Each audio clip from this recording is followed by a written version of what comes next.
വേളി ബീച്ചിൽ പോയപ്പോൾ ഞങ്ങൾ കണ്ട ഒരു കടയാണ്. ഒരു പ്ലേറ്റ് പാനിപൂരിക്ക് 50 രൂപയാണ്.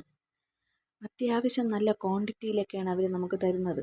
നല്ല വൃത്തിക്കും വെടിപ്പിലുമാണ് അവർ സർവ് ചെയ്യുന്നതും. അതിലൊഴിക്കണ വെള്ളം പോലത്തെ ഒരു മിക്സ്, അതും നല്ല രുചിയായിരുന്നു. അത്യാവശ്യം നല്ല രീതിയിൽ സോസൊക്കെ ഒഴിച്ച് തന്നെയാണ് നമുക്ക് തരുന്നത്.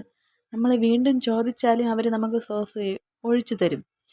തീർച്ചയായിട്ടും നിങ്ങൾ അവിടെ പോകുന്നെങ്കിൽ അതൊന്ന് മസ്റ്റ് ട്രൈ ചെയ്യേണ്ട ഒരു ഐറ്റം തന്നെയാണ്. സ്പോട്ട് മറക്കരുത്. വേളി ബീച്ചിൽ നമ്മൾ അങ്ങോട്ട് പോകുന്ന തൊട്ടടുത്തിരിക്കുന്ന ഒരു കടയാണ്.